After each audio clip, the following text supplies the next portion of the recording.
আজকে সকালে একটা খবরের কাগজে প্রতিবেদন দেখছিলাম, এখানকার যিনি হারমাদ, এখানকার যিনি 15 বছরের এমএলএ ছিলেন, ভাঙড়ের ক্যান্ডিডেট হয়েছিল, আজকে কি বলেছে জানেন? বলে ভাঙড়ের মানুষ বেঈমান। কেন বেঈমান? ওনাকে জেতায়নি তাই। আরে ভাঙড় আর ক্যানিং তো পাশাপাশি। জানে তো ভাঙড়ের মানুষ যে ক্যানিংই তুমি কি জ্বালাচ্ছ, ক্যানিংই কি জ্বালিয়েছ আর কি জ্বালাচ্ছ, ভাঙড়ের মানুষ সবাই জানে। সেই জন্য কিন্তু ভাঙড়ের মানুষ তোমাকে ভোট দিইনি। ভাঙড়ের মানুষ বেঈমান না, তুমি বেঈমান বলে ভাঙড়ের মানুষ তোমাকে ভোট দেয়নি, এটা তোমার মাথায় রাখতে হবে। ভাইজানের মতো একটা সব ক্যান্ডিডেট, ভাইজানের মতো একটা ক্যান্ডিডেট, ছোট ভাইজান, যে গোটা বাংলার বুকে যার জনপ্রিয়তা, তাকে ছেড়ে তোমার মতো বেঈমানকে ভোট দেবে ভাঙড়ের মানুষ? নোংরামির একটা সীমা আছে। তুমি ভাঙড়ের মানুষকে বেঈমান বলো, নির্লজ্জ বেহায়া কোথাকার, এই জীবনতলায় উঠতে পারো না তুমি। তুমি বড় বড় কথা বলো, তুমি জীবনতলায় যে অত্যাচার চালিয়েছো, হেরে যাওয়ার পর তোমার তো ভাঙড় ক্যানিং এর মানুষ একবারও দেখিনি। তুমি তো ক্যানিং ভাঙড় চালাও, কোথায় লুকিয়ে আছো? নোংরামি কথাবার্তা। ভাঙড়ের মানুষ বেঈমান?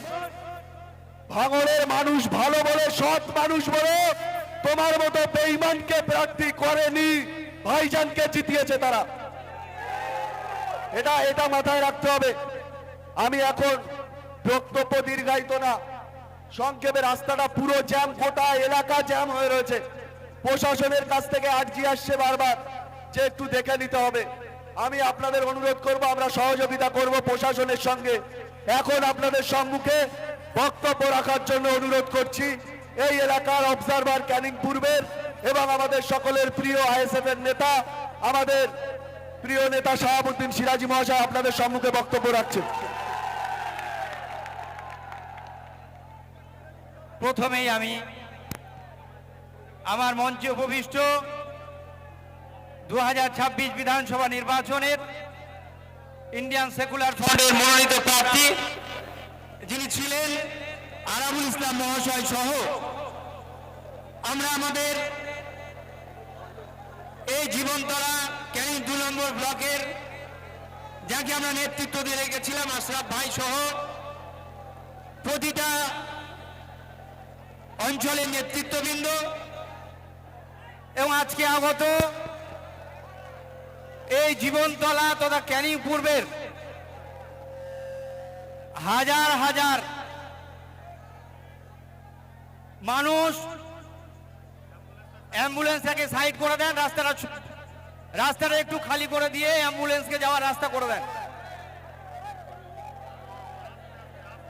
আস্তে আস্তে আপনারা দাঁড়িয়ে যান।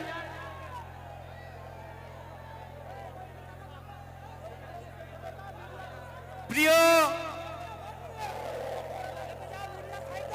কোন রকমের ফ্ল্যাগ মারতে দেয়নি। আজকের এই ফ্ল্যাগ নিয়ে উড়ুউড়ি করছে আমাদের ছেলেরা। কেন? সেই হার মারার নেই যে হুকুম দিয়েছিল, আমাদেরকে মারার নিদান দিয়েছিল। 2021 সালে যেভাবে ঘর বাড়ি লুটপাট ভাঙচুর করেছিল, সেই হারমাদ ও হারার জ্বালা কি, হারার কি যন্ত্রণা সে এখন তিলে তিলে ভুগছে। ভাইজান তাকে উচিত শিক্ষা দিয়ে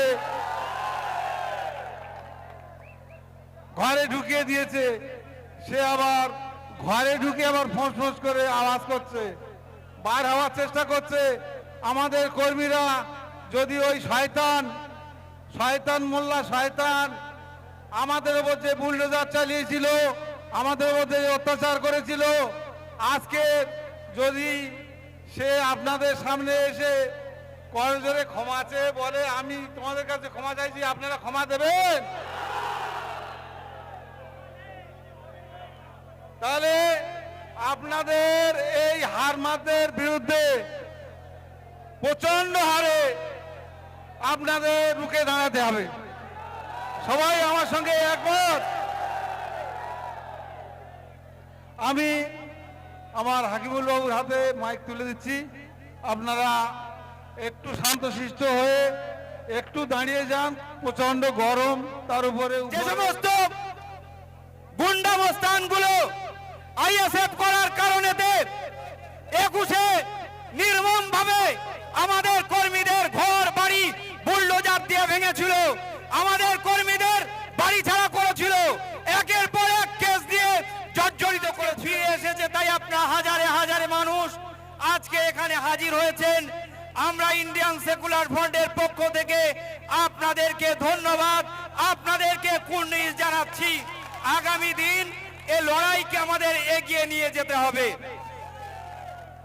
সাথী বন্ধু আমার, আজকে আমার পূর্ববর্তী বক্তারা যার নাম করছিলেন, আমি তার নাম করতে এখানে আসিনি।